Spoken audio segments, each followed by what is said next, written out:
Hi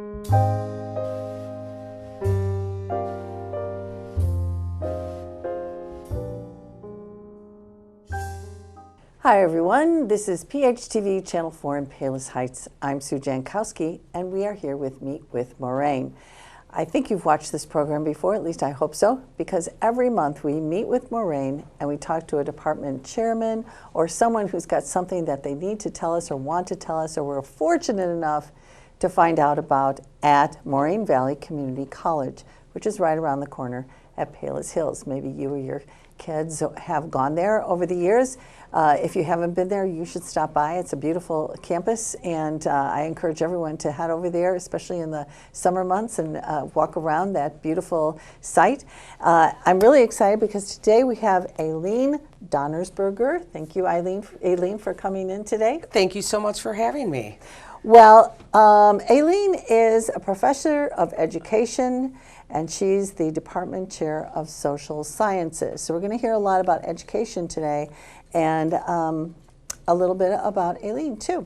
So Aileen, tell us, how did you get involved in teaching at Moraine Valley Community College? Well, I come from a long line of educators, from my grandma, great-grandma, and my mother, and my father. Wow. And so my mother was one of the very first founding faculty members at Moraine Valley Community College. So you can say that it's been in my blood since a long time. Yes, absolutely. And then I decided as a young child I loved to play teacher myself and go to the head of the class. Many may say I'm a bit bossy, so of course it was a good fit for me. And so I decided to attend Moraine myself for my first 2 years before I transferred on to get my bachelor's degree in education. So for many years I was working as a classroom teacher in both high school classrooms as well as middle schools and at the university level. During that time, I was an adjunct instructor at Moraine Valley in the EDU program, and eventually, over 20 years ago, got hired as a full-time employee faculty member at Moraine, and it's been a wonderful experience. That's fabulous, carrying on the family tradition over there. That's great. Yes. And when you have people, even your great-grandmother in education, that's Yes. really amazing. I love it, and I have all of their certificates from when they graduated. And so it was, at the time, Normal University, which is ISU currently, and it was the Normal Teacher College. And so as a young child, I used to think, why did they go to a normal school? I never understood that it was the city in which it was housed. And so tremendous influences on why I chose to be a teacher, and they were the best teachers for me as a young child and throughout my entire lifetime. Great. So you find really a lot of comfort there, and now that you've been there for 20 years, you can espouse all the great things about Moraine Valley, which we like to talk about. Yes. In fact, you have a program for people who want to teach preschool or get involved in early childhood education. And this time of the world, we are finding that early education is so important. And getting people trained to do that is just vital to our society and around the world, to have the little children start their learning process at an early time. So could you tell us a little bit about the programs you have for people who want to go into that, and what do they have to do to become certified, and what are your programs like there? Well, early childhood education, like you said, is such an important and vital piece of a young child's education. This is where the foundation building blocks really begin. And at Moraine Valley, we have a variety of programs for students to come and explore whether or not this is the age group that they would like to be involved with. Early childhood education involves birth, 0, to age 8. And there's a variety of places that students can teach. So that could be in an infant and toddler classroom. It could be in a pre-K classroom, first or second grade. And with that, we have different types of credentials or certificates. So one could become an early childhood level 1 certificate, which would allow, or they could earn that, excuse me, and that would allow them to work in an early childhood center, a daycare, or another type of center with the little children. And so we have hands-on practical courses that allow students to explore the different options of what they may want to achieve to get. Having said that, we currently have a scholarship here in the state of Illinois for early childhood students. And it's a wonderful opportunity for those students who are already working in early childhood centers to come back and further their education and perhaps acquire more credentials or more certificates as they move on in the field of early childhood. Okay, well, that's great, because actually now they do need to become certified, and then as time goes on, get those updates and certification. Is that correct? Yes, that's exactly correct. And so at Moraine Valley, we offer the 2 years that they can get credentials. They can be lead teachers in an early childhood classroom. But we also have an associate's degree in early childhood education for those students who may just want to come get the 2 years, earn their credentials and certificates, and then transfer on to the 4 years in order to obtain their teaching license in early childhood education.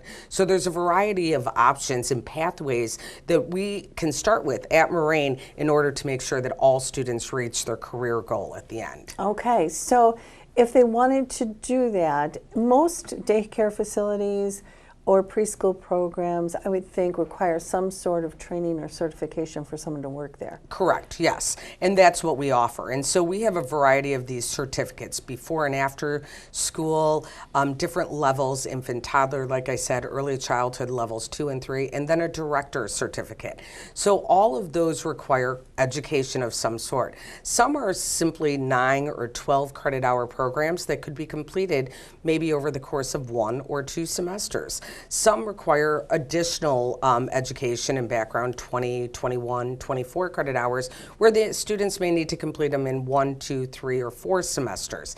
And so based on what your career goal is, you might start with the one that is only 9 credit hours. But we have something called stackable certificates, so that when you take one certificate and earn all of those credits, you just might need 3 or 4 more classes to get the next certificate, and then maybe 3 or 4 to get the next one, so that each certificate is building from the previous knowledge as well as the previous credit in order for students to achieve as many certificates and credentials that they may wish to by the time they graduate. Wow, that's really great, because sometimes the more you get into the field that you're going to want to be involved in for the rest of your life, Right. You think, oh, I could learn this, I could do better, I could achieve more and help people, more kids, or a facility more if I had more credentials or certificates or whatever. Okay, that's really great. Now, what is the Illinois Gateways credentials? Is that the stackable This is thing? part of it. So Moraine Valley offers certificates, that is what we call them, but they're linked to the credentials. And so Gateways is our organization, professional organization that shows or showcases that the students have the knowledge, acquired the knowledge and expertise in order to earn this credential through the use or through the credits that they earn. So it's a set program that Moraine is part of. We are Gateways entitled. And so that means that we meet all of the requirements at the state levels through Gateway, and we offer those programs at Moraine Valley. In order to be Gateways entitled, we have to make sure that our courses align with the standards that are set forth by the state. And so all of our courses at Moraine do that. And that allows students to go and get a job and be Gateway entitled, or Gateway entitled credentials. And that allows the center to hire them knowing that these students have that knowledge, knowing that these students can perform in the classroom with a variety of students that they will be working with. That's nice, because it kind of sets a even playing field, and then that facility that may be hiring them knows that they have the kind of education certification that they're looking for. 100%. Yeah, that's great. Okay, so now I think about all the little guys, little kids, who need, somewhere to get that education. Sometimes parents are working. They need a childcare. They want their children to get a good start. So with all those kids, and knowing that there's only a certain amount of kids per adult that you can have, whatever that number is there enough of these people going into the field to cover all this, or is there a little bit of a shortage of There's a people? shortage currently in early childhood education and education in general. In early childhood education, which, as you stated at the beginning, is such a key component for these little students to get that foundation, create the building blocks. Many of the teachers and early childhood assistants in the classroom are being paid very low. And so because of the salaries, we do not have many students who are falling into the early childhood program. With the scholarship that I mentioned, that affords many students the opportunity, if they qualify, to have free tuition, free books for the next 2 years in order to get more students into the workforce, to try to meet that lag that we're seeing currently in the schools. Yeah, and I do understand what the pay is not great. It is not. And so we need to think about what importance do these people have? A very high importance, because we're at the beginning of education. They're caring for little ones. And it really takes a special person to be able to work with all these little kids. You have to be so patient and so willing to just get down on your hands and knees and work with kids at a level that can be challenging. Oh, 100%. And that's, you have to put everything aside. You're there in order to engage and work with the students. And like you said, you're on the ground, you're working, you're using manipulatives, and you have to get involved. And so characteristics like being an engaging teacher in the classroom is so important to see students succeed and learn from these teachers. Oh, it really is. So speaking of that, do they have like any kind of I'll use the word student teacher, but some sort of internship where they can go somewhere? Or do you have that right at Moraine Valley where they've got a child care center there so they can get some hands-on experience? All of our all of the programs that I've mentioned so far have observation hours embedded within many of the courses, meaning students must go and observe teacher behaviors as well as students' behaviors. Having said that, we have partnerships with many early childhood learning centers throughout our school district of Moraine, but we also have the Moraine Valley Learning Center on our campus, and it is just being reopened this spring, and we are partnering with them for all of our observations and practicums. So at the end of their early childhood program, you have a capstone experience, and this capstone is much like the student teaching experience. It's when a student is really in the classroom for a minimum of 225 hours, working with the teachers as well as designing lessons, implementing lessons, and working with the students. And that's our capstone program. And so that is done at a center, or hopefully now at our Moraine Valley Learning Center, because we're super excited that we can have our students go from our classroom right across the campus, our beautiful campus of Moraine Valley, to our Children's Learning Center. And so it's a very smooth transition in order for students to get that practical, hands-on experience. Oh, that's great. So is this Children's Learning Center something new?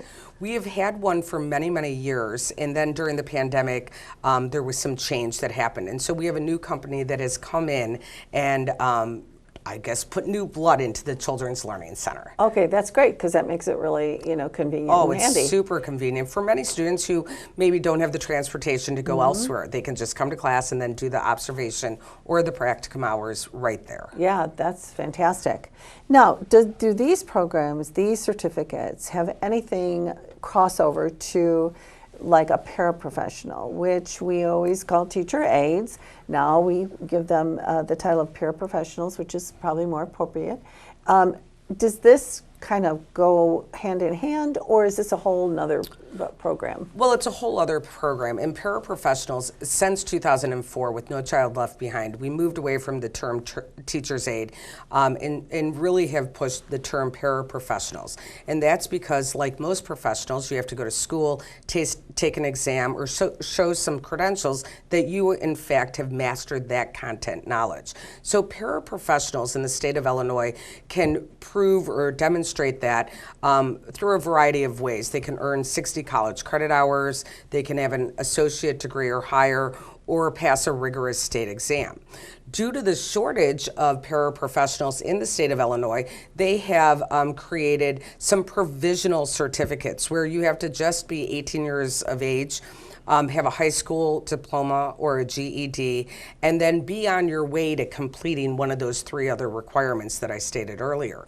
So paraprofessionals work in a variety of classrooms that can be in the early childhood realm, but go up all the way to the age of 21, even post-graduation of high school. Paraprofessionals work under the direct supervision of a teacher, and oftentimes are used as an instructional assistant, meaning if students have modified lessons or lessons that have been adapted, the paraprofessionals may work one-on-one or in small groups, or whatever the teacher may need in order to meet the needs of those students. So paraprofessionals are an essential part of a classroom in today's schools. You have to have, oftentimes, someone else in there to help meet the needs of all of those students. And I think paraprofessionals are just some of our greatest unsung heroes out there, truly. Yeah, they really are. And in today's classroom, there's a broad spectrum range of needs that those students have. And if the classroom, it doesn't really matter what size it is, if it's 18 or 30 children, that one teacher cannot sometimes get to each and every individual need, and that's where that paraprofessional becomes invaluable. Oh, very much so. And it's great for students if they are just, I'm going to be a paraprofessional. And so many of my former students then go on to become teachers, and then some go on to become administrators. So I always think it's a wonderful opportunity for students who are, I like education, I'm not sure what grade. This is an opportunity. You can go in and really be part of many levels of education. You could be a high school para, you could be a 5th grade paraprofessional. So it does afford students the opportunity to explore this great big world of education. Yeah, and you're right about, you might feel like your home is with first graders. Someone else would be like, you know what, I need kids at that higher level where they're 14, 15 years old and we're talking the same language kind of. So it just depends on your personality, really. So now, if someone wanted to say, you know what, I am only here, I want to get my associates, and then I want to move on. Is that a whole different program that they would be involved in? They want to get to the 4-year college. And so we always say check with your transfer institution. All colleges and universities have different requirements, but we also have the transfer level courses for those students wishing to go on to the transfer institutions. So we have fundamental foundations of education courses, special education that are transfer courses. And so they can come to Moraine, get their 2-year degree, because we always encourage a completion of an AA or an AS degree so that students can transfer as a junior into the College of Education of their choice. So for elementary education, we have a variety of courses that they can take, and the 4-year universities and colleges will accept them as a junior then. And that is really what's been so great about, so many things, but Moraine Valley Community College, you can actually get your associate's degree and spend way less money. And on the news right now, they're constantly talking about the price of 4-year institutions going up so dramatically that kids and parents are just burdened with this tremendous amount of money they owe at the end of this 4 years.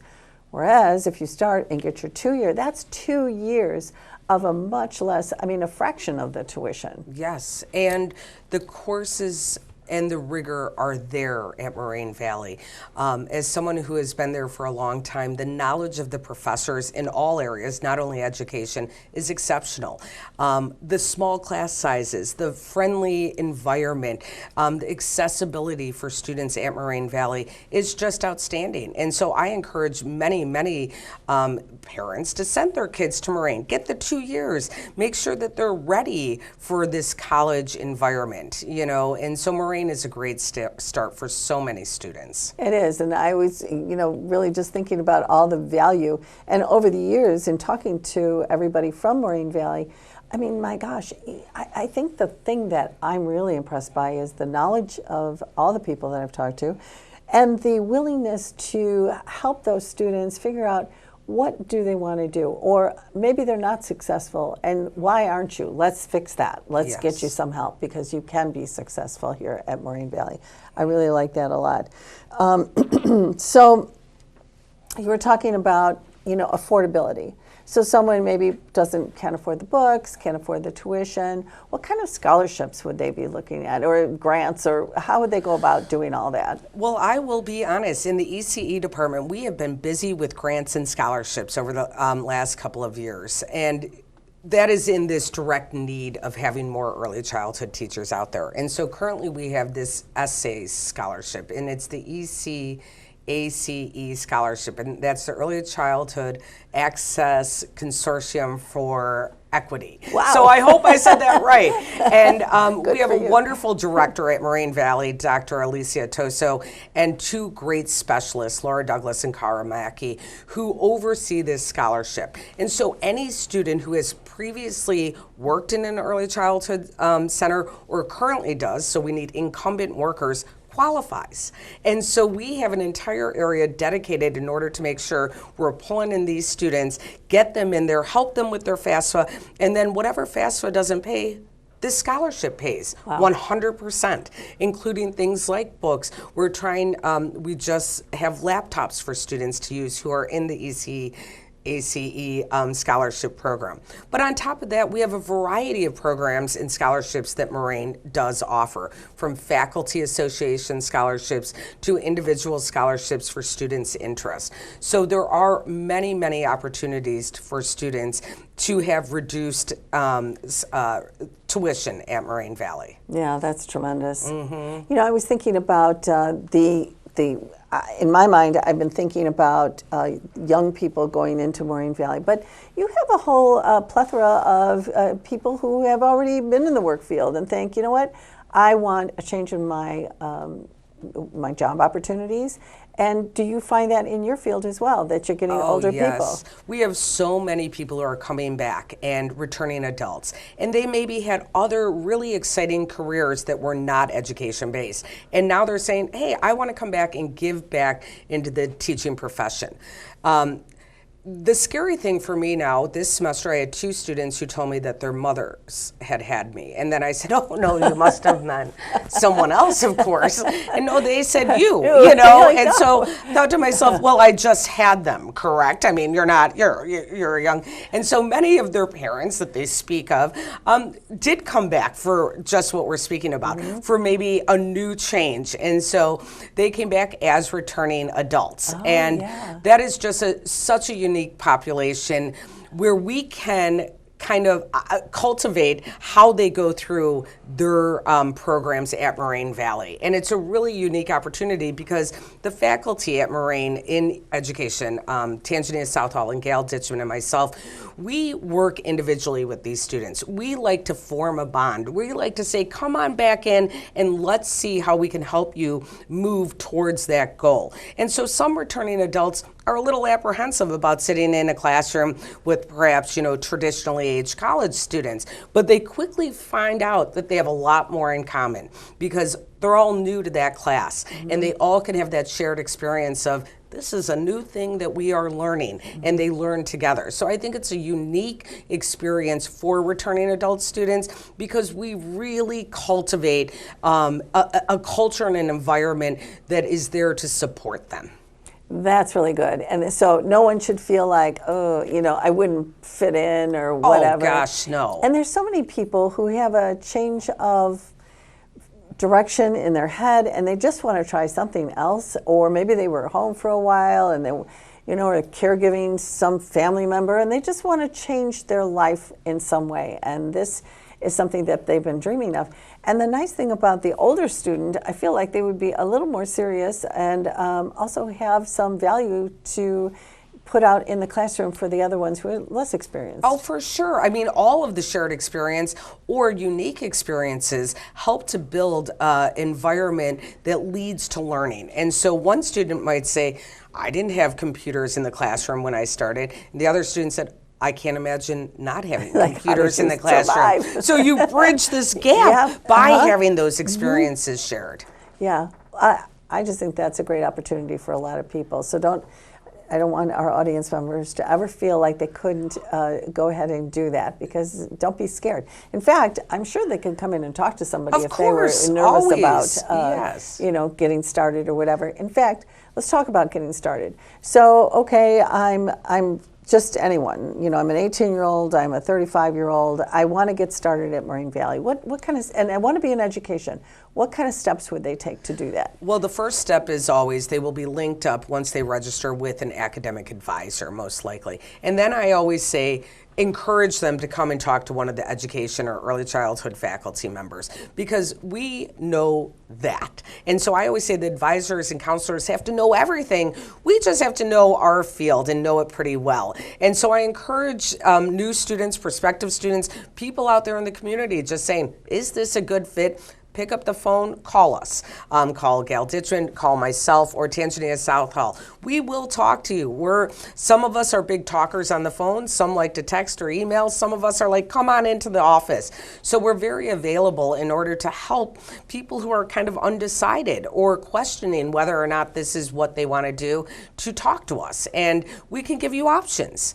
Or if we're not the person, we can send you to the right direction to get you better information. And I think that is a great first step, because you want to be in the right place. You want to talk to someone, and you're a wealth of knowledge, for someone who's trying to figure things out. So that would be really great. Okay, so I guess what else should we know about coming to Moraine Valley and being in that education program? Moraine Valley overall is a wonderful institution. It is a welcoming institution, and the education program is bar none, in my opinion. We have always been a leader in our education degrees as well as in our certificates in what we offer.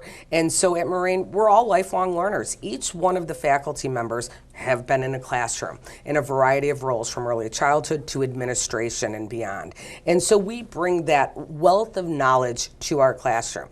Having said that, we're all flexible and adaptable. Things change constantly, and we all saw that in 2020. And so how do we look at our students in our classroom? Well, I look at it through a lens of change and adaptability, because we have to be knowledgeable by being lifelong learners. We have to stay on trends and standards that are out there. But more importantly, we have to really look at the class and the students in front of us and say, what do we need to do in order to make the objectives enticing, engaging, and more importantly, have the students learn and succeed?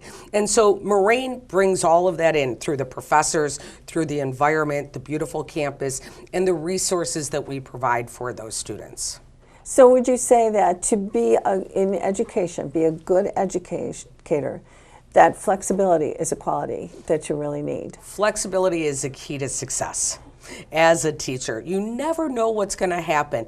You might just have a fire alarm one day. You might have someone get sick on your shoes. You have to be able to adapt and move and have a plan. If you have one plan, have a second plan, and have a third plan. And that all comes with that idea of flexibility. And I think flexibility in the classroom, whatever age, is really important for any teacher.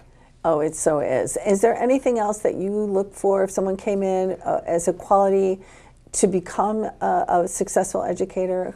Yes, for sure. I would look for students who have empathy, recognizing the needs of all students in the classroom, good communication or good communication skills, because not only are you going to be working with students, you have to be able to express to other parents, to colleagues, what your concerns or what differences you may want to discuss. You have to be engaging. You have to be able to adapt. And so, and if I didn't say it, patience, patience, patience, patience, For sure. because you have to also realize that students of all ages work at different levels, and to be able to understand that helps you in your career, and that's where the patients come in. Not everyone is going to be at the same level at the same time. And not every third grader is going to be a third grade level person. They could be up or down or whatever. That would be the flexibility thing. That's the flexibility for sure. Okay, now we want to go to Moraine. So how we talk to somebody, we call, we can talk to you, But the first step is get on the website? Get on the website and apply. And that's the very first step that you need to do. Okay, and we'll put up that website so you can apply. And if you're thinking about something for the fall, which starts in August, Yes. yeah, you need to get moving, right? Get moving. And we also have a variety of summer classes where you might just want to get your toe in there. And so that registration has begun already. So there's a lot of opportunity out there. That's great. Well, Aileen, thank you so much Thank for you so coming much in today. I appreciate it. It sounds wonderful if you want to be in education, which is a very, very fulfilling and satisfying career when you make a difference to kids of all ages. It's a great job. So thanks for watching us today. Thanks again, Aileen. Thank you. And we will see you next month on Meet with Moraine. Have a wonderful day. Bye-bye.